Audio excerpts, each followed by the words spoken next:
a elasticidad, lo que se llama distensibilidad. Es un anglicismo que se llama confianza, pero en los libros está como distensibilidad, ¿ya? ¿Qué es eso? Es un inverso a elasticidad, ¿ya? Matemáticamente, ¿cómo se relaciona? Se relaciona lo que es volumen, cambios de volumen entre cambios de presión del flujo. La distensidad normal, ¿no? Es ese valor, 100 mililitros por litro de agua, y deben recordar este punto, ¿no? Esta distensibilidad está aumentada en el examen pulmonar, está disminuida, ojo, en la fibrosis, en el edema pulmonar, en el síndrome respiratorio, que es una falla respiratoria severa, y en la psicosis severa. Aquí tenemos el gráfico. Ese es el valor de la distensibilidad, ¿no? Que es una variable funcional importante.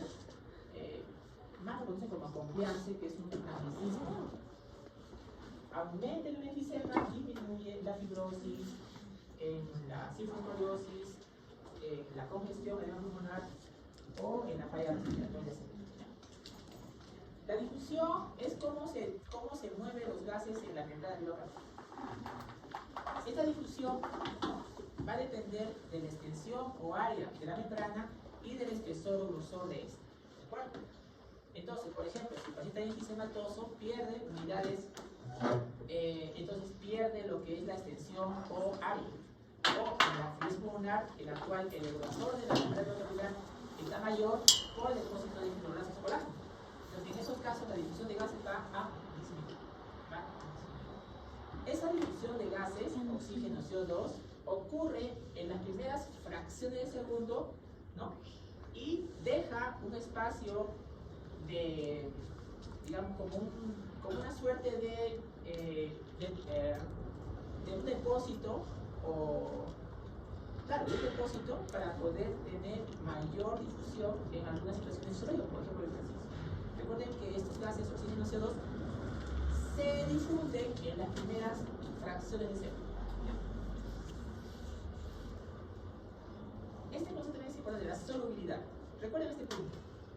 El CO2 es 20 veces más difusible que el oxígeno.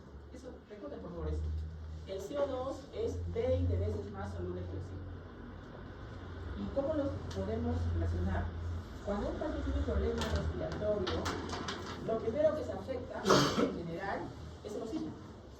Si este problema se cronifica, se alarga, en algún momento en la evolución ya comienza a retener el paciente el CO2.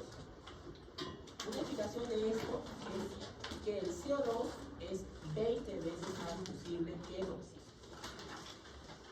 ¿Qué más debemos acá tener también presente? Tanto el oxígeno como el CO2, recuerden, son vasodilatadores. Los dos, el CO2 y el oxígeno, son vasodilatadores. No olviden eso. Circulación, el lunes pasado ya habíamos recordado que existen dos sistemas de la arteria pulmonar, hematosis propiamente, y de la circulación bronquial, nutrición. ¿Ya? Eso también tengo presente. Las funciones de la circulación pulmonar pues son la hematosis, también es filtro para los extraños, es un depósito hemático disponible para que lo use el corazón cuando sea necesario, ya que el 20% de la volemia, nosotros tenemos 5 litros de sangre, nosotros en general los adultos, 1 litro de sangre, el 20%, está circulando por las arterias pulmonares. Entonces, ese litro de sangre que está circulando por las arterias pulmonares es un depósito expedito para que sea usado por el corazón en situaciones que requieren. ¿Ya? Y además, por el sistema de arterias bronquiales, sirve para nutrir las estructuras del aparato respiratorio. La vez pasada les mencioné la tráquea, los ganglios, los vasos, ¿no? Acá hay un concepto más también importante que deben recordar, que se llama la ecuación presión es igual a flujo por resistencia. No olvidar eso. Presión es igual a flujo por resistencia. Y esto aplica a la arteria pulmonar. Si existe aumento de la presión de la arteria pulmonar, o es que el flujo de esta o su resistencia ha aumentado. No olvidar que presión es igual al flujo por sí. Sea que una u otra o las dos se alteran, la presión del pulmón aumenta. ¿Ya? Entonces, eso lo vamos a recordar más adelante cuando hablamos de síndrome de hipertensión arterial. No olvidar también ese punto de esa ecuación. En esta circulación pulmonar, así como la vez pasada, el lunes pasado, hemos visto que hay sustancias que hacen que la luz del bronquio aumente o disminuya, ¿no? Broncoconstricción, reducción de luz, broncodilatación, aumento de luz bronquial. De la misma manera, cuidado, no confundir, también los vasos pulmonares pueden también hacer vasodilatación o vasoconstricción. No es igual, no es igual. Una cosa es luz bronquial, otra cosa es vaso capilar pulmonar. ¿De acuerdo? Entonces, ¿qué factores influyen en esta circulación pulmonar? Tenemos respuestas pasivas, como el surfactante, y respuestas activas, ¿no? Como son los estímulos neuromorales, que hacen de que la luz del vaso pulmonar disminuya o aumente. Entonces, de esas sustancias vasoactivas neuromorales, recuerden dos. El principal vasodilatador es el óxido nítrico, no olvidar eso. El óxido nítrico deriva de la L-arginina. ¿Ya? El óxido nítrico es el principal vasodilatador. Se llama así hace años, no olvidar. ¿Ya? Óxido nítrico. ¿Ya? Y el principal vasoconstrictor, es decir, el principal vasoconstrictor que reduce la luz del vaso pulmonar es la endotelina 1. No olvidar esos dos. ¿Ya? A estos pueden agregarse otras sustancias vasoactivas, pero no olvidar esos dos, que son los que comandan esta dinámica de la luz vascular. ¿Ya?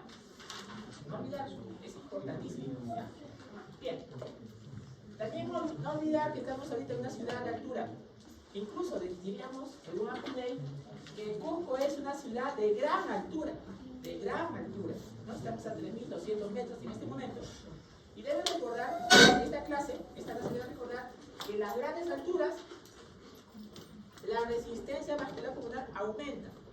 Solamente por estar a este nivel de altitud, nuestra resistencia vascular pulmonar está aumentando. Y nuestra ventilación disminuye. Porque nosotros estamos aclimatados, todos nosotros. Pero eso es variable, eso es diferente a una persona que viene del litoral, San Pablo, Callao, Lima. Cuando llega acá a nuestra ciudad para poder hacer turismo, se adapta, hace un proceso de aclimatación, ya lo veremos en su momento. Bueno, pero no olvidar este dato importante, por favor, que en la gran altitud, como Cusco, la resistencia vascular pulmonar aumenta. Este dato también es importante, la relación o índice relación ventilación-perfusión. ¿Ya? ¿Qué es eso? Que si en el espacio celular hay una cantidad de oxígeno en la luz capilar venosa que se va a prestar para el intercambio, hay una cantidad de sangre, pues idealmente esta relación oxígeno en el espacio celular con sangre en el lumen capilar debe ser idealmente 0.8. En general, uno de oxígeno o uno de ventilación con uno de perfusión. Perfusión, o sea, precisa de sangre.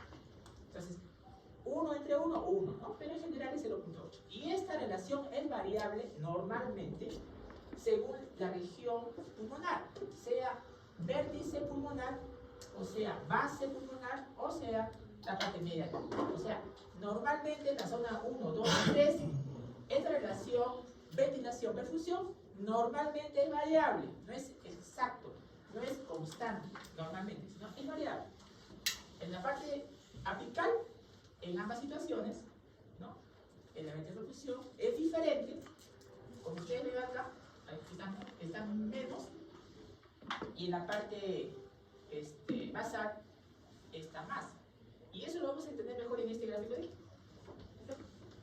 Recuerden este curso, es importante. Mira, vean ustedes saben que top es vértice, bottom es base. Entonces Entonces vean ustedes, si yo solamente veo aisladamente ventilación y perfusión, no dividiéndolo, sino aisladamente, vean ustedes que la ventilación y la perfusión son mayores en las fases individualmente, pero cuando divido estas, al revés, cuando es la división en los vértices es mayor. Es más, inclusive, viéndolo individualmente, la perfusión es mayor que la ventilación. ¿Dónde? En las fases. ¿Esa parte ha quedado claro? ¿Quedó claro, no? Entonces, ventilación, perfusión individuales son mayores en las fases que los vértices. Pero si dividimos ventilación y perfusión, es mayor en los vértices. ¿Entendieron? Y esto es variable según la zona de los vértices y las fases, como ya se dijo. Entonces, vean ustedes, sería normal uno de ventilación, uno de perfusión, es lo ideal, 0.8. Pero ¿cuáles son los extremos a lo que vamos nosotros? ¿Qué pasa si la unidad no está ventilada? O sea, en lugar de que el alveolo esté lleno de aire, está lleno de moco, de pus, de células malignas. Entonces, 0 de ventilación, pero está perfundida. O sea que el capilar pulmonar está con su sangre ahí. Entonces sería 0 entre 1.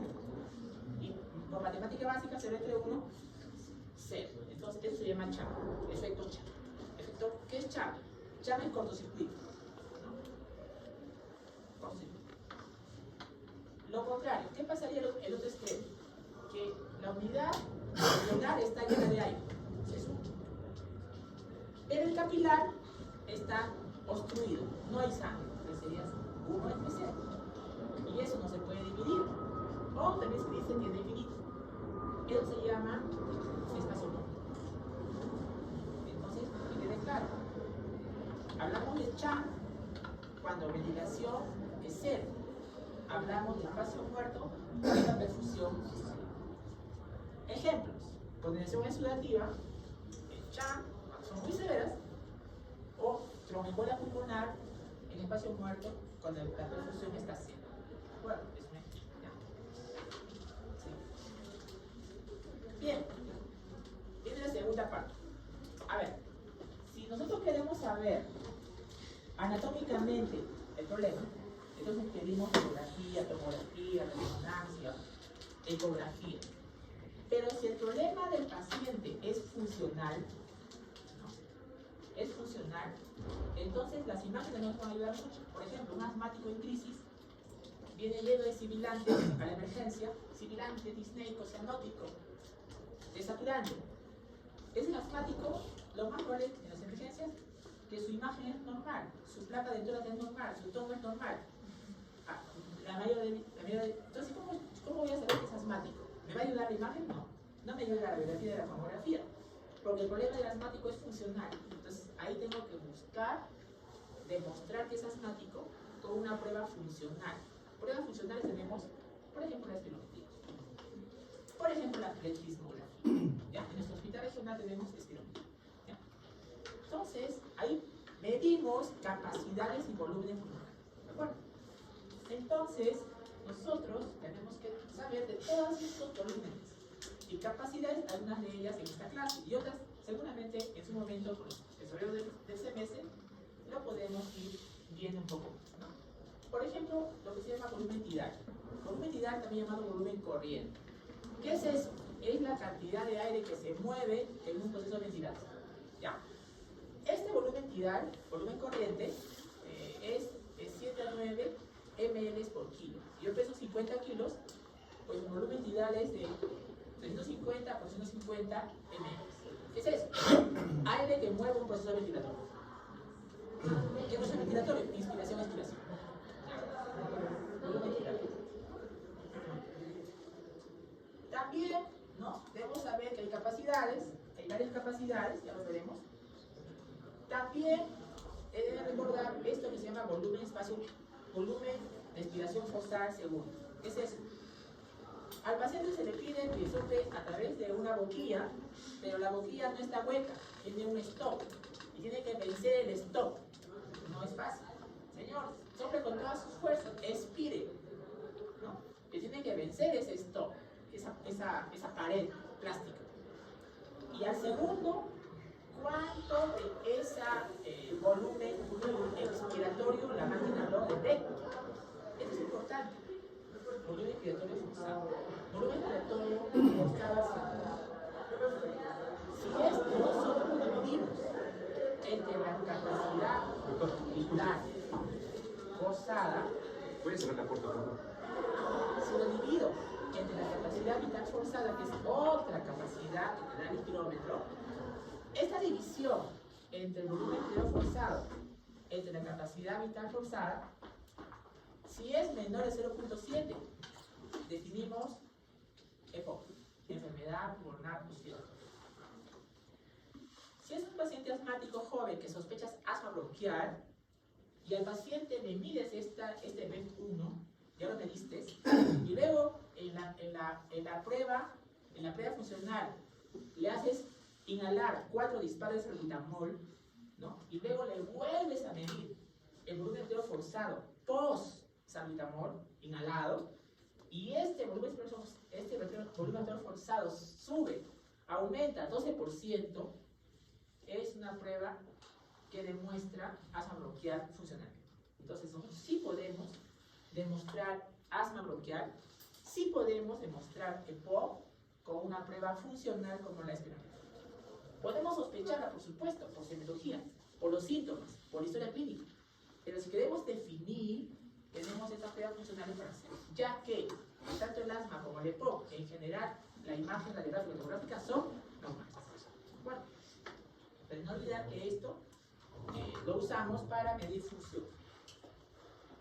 También si queremos medir difusión de gases, o sea, cómo se mueve el gas en la membrana capilar, usamos eso que se llama LSO, que es el test de difusión de monóxido de carbono.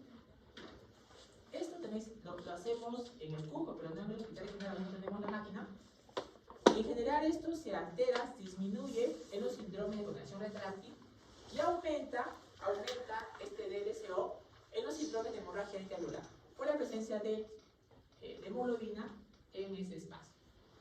Si queremos medir circulación, o sea, quiero saber cómo está la circulación pulmonar, entonces tengo que pedir imágenes con contraste, ¿no? Para ver si pinta el contraste la luz de las arterias pulmonares, ¿no? Entonces pedimos tomografía con contraste, pedimos gamografía, etc.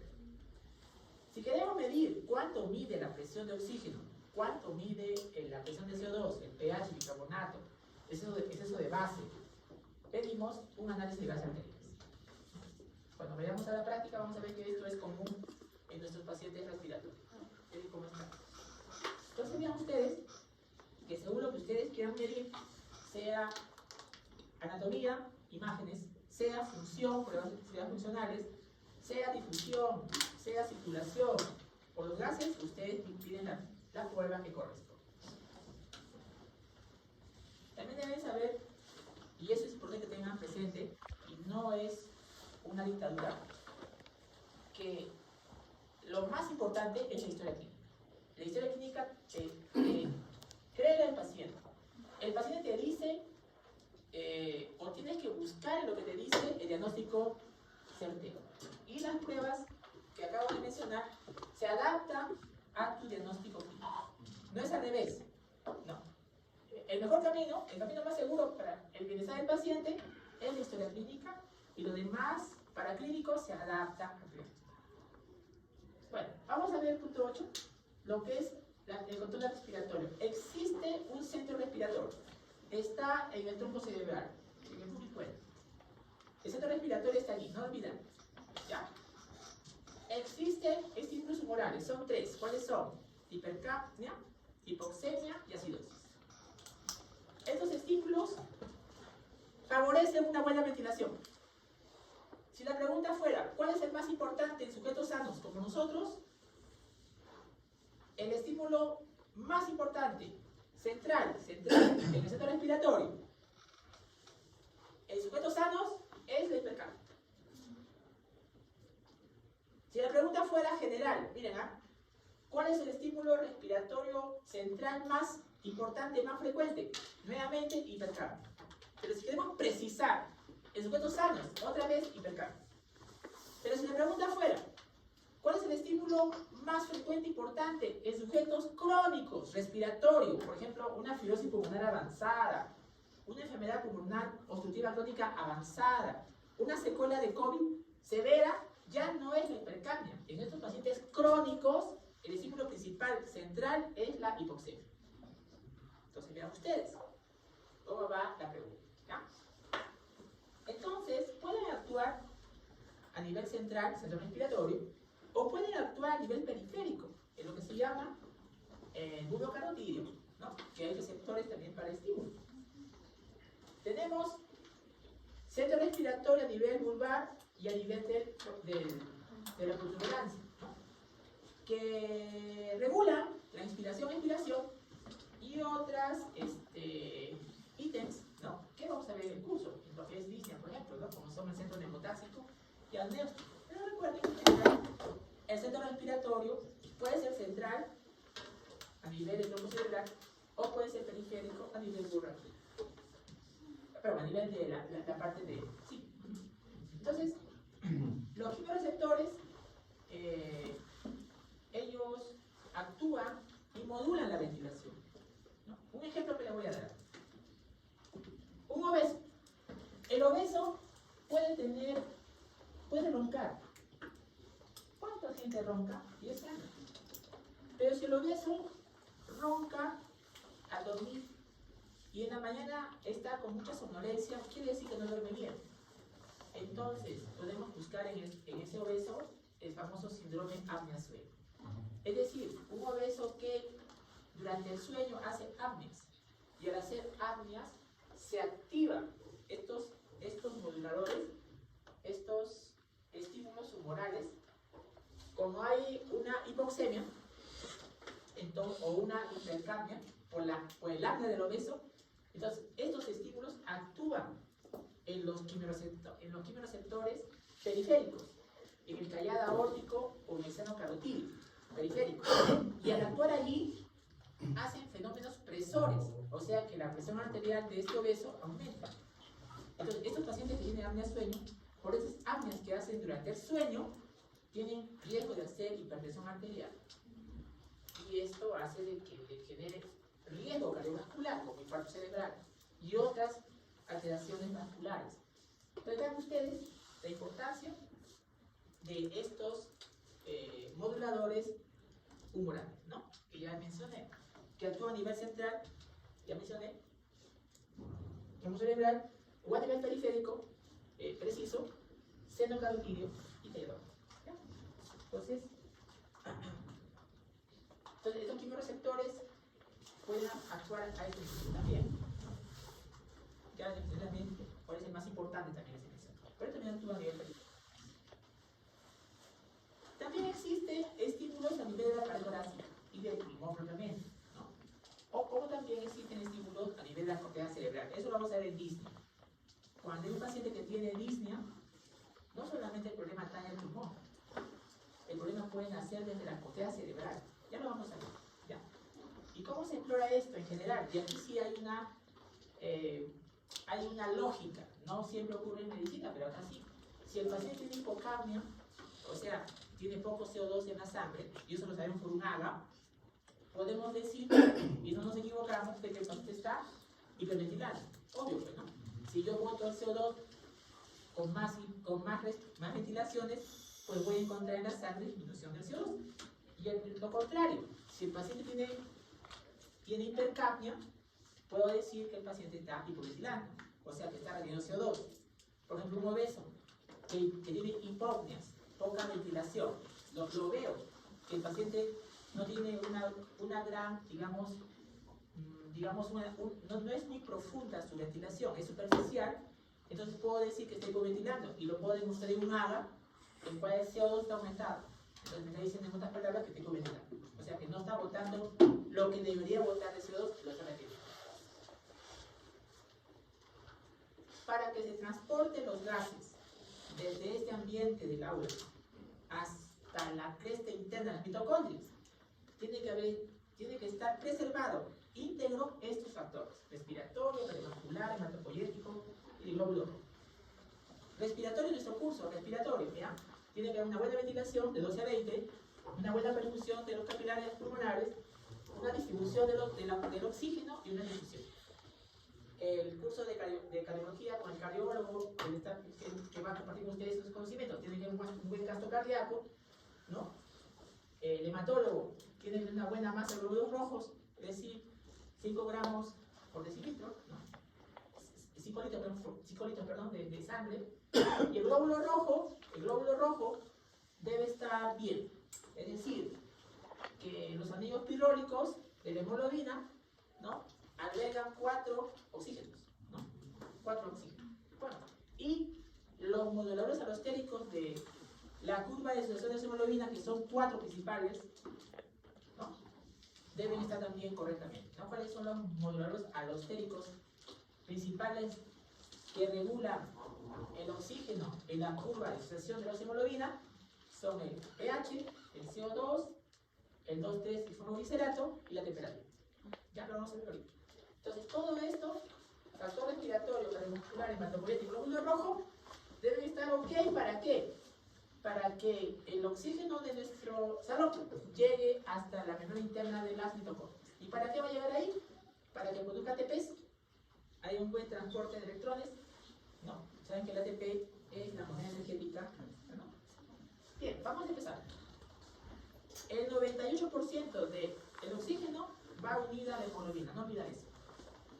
El oxígeno, 98% unida a la hemoglobina. Solo 2% está disuelta en el plasma, solo. ¿De acuerdo? No olvidar este punto, ¿no? Y la ley de Henry, la ley de Henry, dice en la primera diapositiva, ¿no?, que 0.3 mililitros de oxígeno en 100 ml, ¿no? O sea, más o menos, ¿cuánto de oxígeno hay en 100 mililitros de sangre? 0.3 mililitros de oxígeno en 100 ml de sangre, ¿no? Ley de Henry. Eso ya lo mencioné antes, ¿no?, que en las primeras fracciones de segundo ocurre la difusión de gases y queda un espacio, ¿no?, de depósito para seguir siendo usada la difusión en casos fisiológicos, por ejemplo, el ejercicio. Esta diapositiva es importante porque explica lo que les decía. Si ustedes me preguntasen, ¿cómo ocurre esa difusión? ¿Cómo se explica que pase el oxígeno del alveolo al capilar venoso y viceversa? Que pase el CO2 del capilar venoso a la luz alveolar. La respuesta la dije hace un momento, ¿no? Por gradiente de presión. ¿Qué es eso? Donde hay más, donde hay menos. Observen esto, ¿ya? Capilar, sangre venosa. ¿Cuánto tiene de oxígeno? 40. En la luz alveolar, ¿cuánto tiene de oxígeno? 104. Entonces, 104 es más que 40. Entonces, pasa el oxígeno del espacio alveolar al capilar venoso. Vamos al CO2. El CO2, ¿cuánto tiene la sangre venosa? 46. ¿Cuánto tiene el espacio alveolar? 40. Entonces, pasa del capilar venoso hacia el espacio alveolar. ¿Y por qué pasa? Por gradiente de presión. Donde hay más, donde hay menos. Esa es la implicación, ¿no? Entonces, del ventrículo derecho sale la sangre con poco oxígeno, llega al espacio alveolar, aquí encuentra más oxígeno, entonces por gradiente de presión se oxigena y pasa ya con una presión oxígena de 95 para ser distribuido, ¿no? Eso es lo normal. Bueno, todos conocemos a nuestra maratonista. Es un recuerdo de lo que se llama el volumen de oxígeno que es distribuido, ¿no? Ojo, un paciente que es sedentario, ¿no?, este consumo de oxígeno de este paciente básicamente es lo que necesita para vivir, ¿no? 3.5 mililitros por oxígeno por kilo por minuto, le llaman un MED, porque no se mueve, está sedentario, ¿no? Pero una maratonista como la señorita Melchor, vea usted que hasta 80 mililitros por kilo por minuto necesita en su ejercicio intenso de maratón, ¿no? que es más o menos 23 veces, ¿no?, lo que necesita ella de consumo de oxígeno del valor de reposo de un sedentario, ¿no?, que solo requiere oxígeno para sobrevivir, para vivir, ¿no?, para su vida, ¿no? Entonces vean ustedes la importancia del consumo de oxígeno, la importancia de la distribución del oxígeno, ¿no? Y eso va a depender mucho de variables incluso cardiovasculares que ya salen del curso, ¿no? Pero sí es bueno tener presente, ¿no?, cómo el oxígeno es captado de nuestro salón y cómo este oxígeno a través de los capilares pulmonares se consume y se distribuye en nuestro cuerpo, ¿no?, según nuestra demanda. Esto es básico, por favor. Yo tengo la libertad de, en el parcial, de poner texto, poner imagen, ¿no?, poner foto, video no puedo poner, pero claro que sea un examen virtual, pero no creo que ocurra. En todo caso, por favor, revisen esto, es básico. Si todos nosotros hemos usado en esta pandemia un saturómetro de oxígeno, este es un saturómetro. ¿Quién no ha usado esto? ¿O quién lo ha usado en la pandemia? ¿Con un familiar o a medida para apoyar acá a los hospitales, en la clínica? Bueno, el que se ha animado a usarlo debe saber de que, por ética, si yo soy médico, o ya estoy en camino a ser médico desde hace 3 años, y le he puesto en el dedo a un paciente, y le he dicho, ¿sabe qué, señor? Usted tiene 95 de saturación de oxígeno. Ojo, como ustedes son ya médicos en camino, en proceso, deben saber de que esa explicación se da de este grado. Deben saber de que existen varios tipos de hemoglobina. La oxihemoglobina, la carboxihemoglobina, la metahemoglobina, la subhemoglobina, la hemoglobina glicosilada. Deben saber eso. Y que este aparato que tengo en la mano, teóricamente mide la oxihemoglobina. Y digo teóricamente, porque puede ser que no esté midiendo eso. Ya lo van a ver en un ejemplo que voy a dar de un. Entonces, aquí aplica esta ley PRIL, que es la más importante de las leyes de los gases de la primera diapositiva, que es la ley de acción de masas. ¿De acuerdo? Y vean ustedes que aquí en rojo y acá en azul hay más de 4 factores. Yo les recordé hace un momento los 4 factores alostéricos de la curva de la oxihemoglobina, que es esto. Les mencioné hace un momento, ¿no? ¿Cuáles son? pH, CO2, temperatura y luego sería el tejido. ¿Está bien? Pero vean, hay más, cuidado, hay más. Pero los 4 principales ya les mencioné.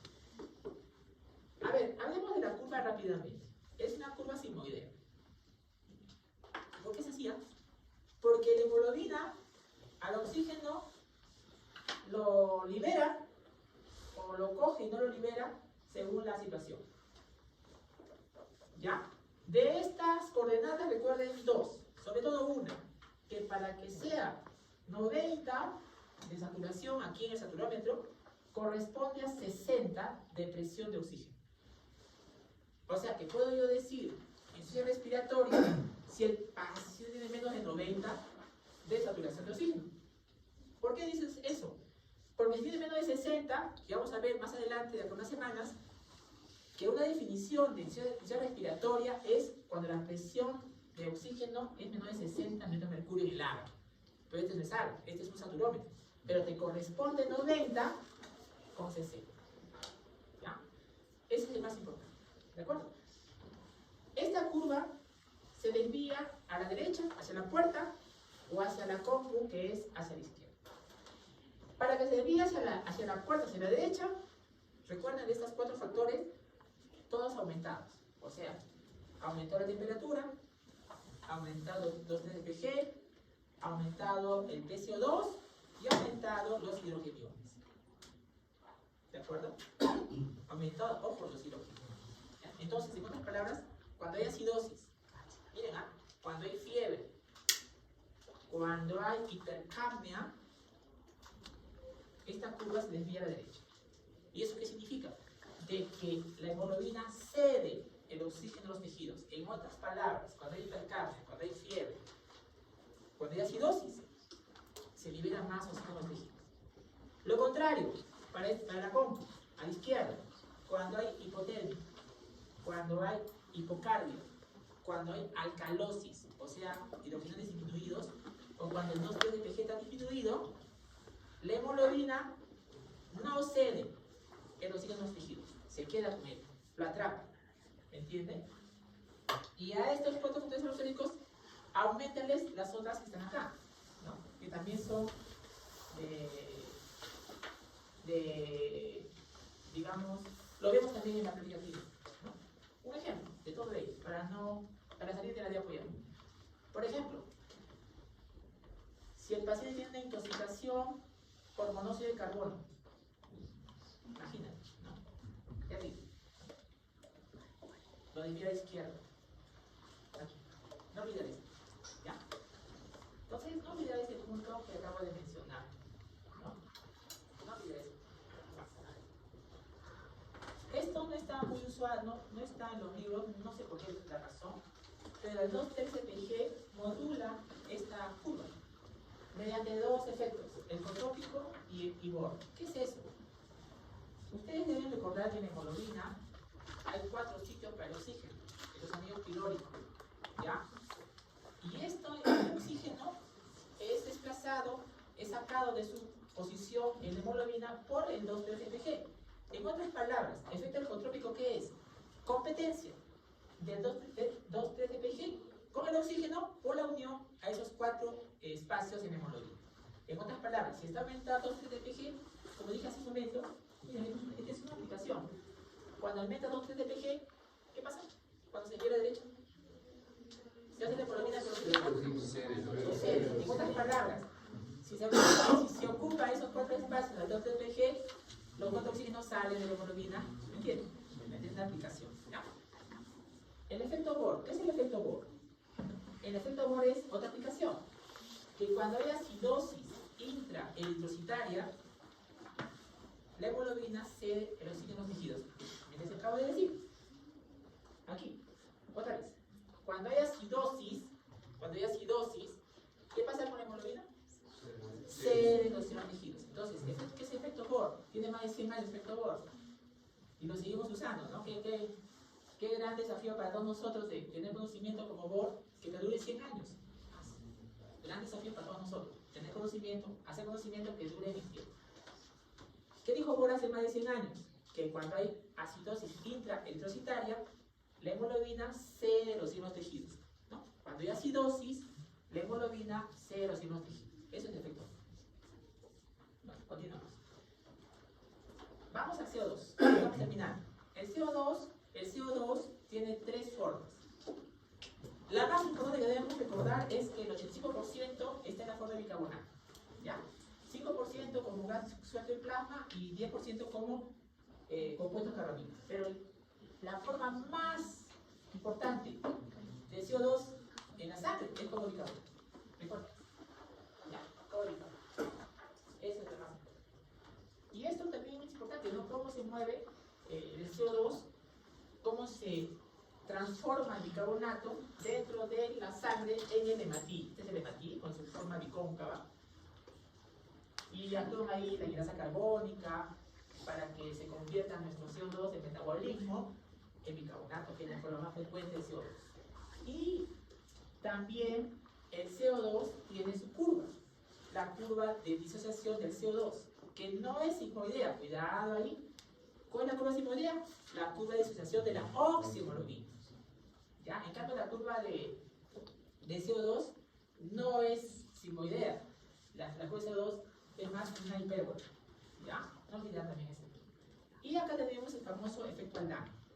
Antes de pasar al efecto Aldane del CO2, recordemos los tampones buffer o amortiguadores para conservar la homeostasis en el medio interno, ¿no? Tenemos tampón de bicarbonato, tampones de fosfatos, tampones de hemoglobina. No olvidar ese punto. ¿Para qué sirven tampones o buffers o amortiguadores? Para asegurar una homeostasis. ¿Ya? ¿Qué es el efecto Aldane? En otras palabras, es la competencia del oxígeno y CO2 por la unión a la hemoglobina. Ese es el efecto Aldane. Competencia del oxígeno y CO2 por la unión a la hemoglobina. ¿Qué es hipoxemia? Hipoxemia es disminución de la presión del sangre. ¿Está bien? ¿Cuándo hablamos de hipoxemia? Cuando está por debajo de 80 en la sangre. ¿Y cómo lo voy a saber? Con el agua. ¿Ya? ¿Tenemos cuántas fisiopatologías de hipoxemia? 5. Y ahora vamos a ver en su momento en el síndrome respiratorio. Un adelanto rápido, la más frecuente es discordancia de perfusión. Pero también puede ser disminución de la presión de oxígeno inspirado, CHAM, hipoventilación, presión de difusión. ¿Ya? Y acá se cumple la ley de Dalton. No olvidar también que es hipoxia. Hipoxia es déficit de oxígeno en los tejidos. ¿Puede haber hipoxia ística sin hipoxemia? Sí, sí puede haber. Explicación. Si un paciente viene de un incendio, ¿no? Y ese paciente, por ejemplo, pasó en Chile, ¿no? Es rescatado de un incendio forestal, está inconsciente, ¿no? Y lo traen al hospital. Y yo ustedes rápidamente lo ven bien inconsciente y le saturan, miren, le saturan y sale un calor. Y ustedes preguntan, perciben el olor a quemado en sus ropas, en su piel, no está cianótico, ¿no? Y ustedes le dicen los bomberos, le dicen, ¿sabe qué? Te hemos traído rescatado de un incendio forestal. Y ustedes aquí en este aparato reportan un valor. Ustedes pueden asegurar, en verdad, que el valor que está detectado aquí de este paciente es totalmente oximoglobina. No, porque un paciente que es rescatado de un incendio forestal y está inconsciente, tienes que descartar gases tóxicos. Y el gas tóxico más frecuente es monóxido de carbono y cianuro.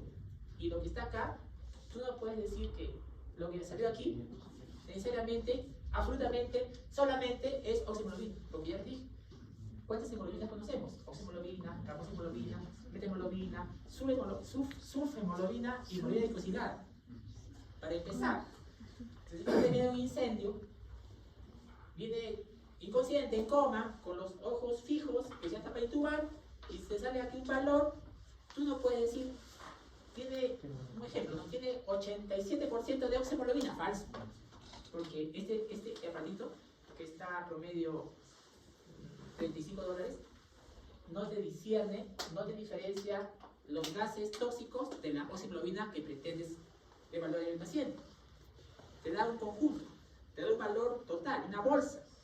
Y tú debes de saber por teoría que ese paciente, que acabo de referir en este caso clínico, vaya a ser que tenga gases tóxicos inhalados. Que no detecta.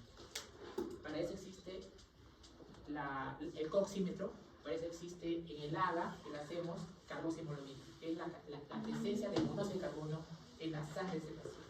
¿Ya? Entonces, ¿puede haber hipoxia ística por monóxido de carbono? Sí puede haber, sin hipoxemia. Porque puede ser, y puede ocurrir que te sale 85-90 acá, porque no lo detectó. ¿Ya? Ya. Esto también es importante que lo tengamos, ¿no? Cómo la infección por monóxido de carbono puede ser muy severa en el paciente. Si hace un momento les dije que el CO2 es 20 veces más difícil que el oxígeno, ahora es mi oportunidad de decirles que el monóxido de carbono es 240 veces más soluble que el oxígeno. En otras palabras, si un paciente inhala monóxido de carbono, rápidamente ocupa el espacio del oxígeno y desplaza al oxígeno de la hemoglobina. Y ese paciente tiene una gran posibilidad de tener cuadros graves. ¿De acuerdo? Entonces no olvidar también esto. Esto también es un recuerdo, vamos a ver en su momento en Disney, más adelante, los 4 tipos de hipoxia, o anoxia, ¿no? Anoxia ística, anoxia tóxica, anoxia circulatoria, o por éstasis, y anoxia máxima, ¿no? Bueno, última diapositiva de esto. No olvidar que también el pulmón tiene función endocrina, y esto ha sido muy comentado en la pandemia, ya que tenemos el receptor ECA, ¿no? en nuestro pulmón. También tenemos nosotros la conversión de angiotensina 1 en angiotensina 2, ¿no? que se da en el pulmón gracias al ECA. Y este COVID que nos ha generado mucho dolor en la pandemia, pues como que tiene estos receptores como ancla para que ingrese al linfocito, ¿no? Y no solamente el receptor ECA hay en el pulmón, también se sabe hace años ya de que también está en el riñón, está en los vasos sanguíneos y también está en otros órganos nobles. Entonces, tener también esto, entre todas las funciones endocrinas del pulmón, que gracias a la ECA que hay en nuestro pulmón, se convierte en la angiotensina 1 en la angiotensina 2, ¿no?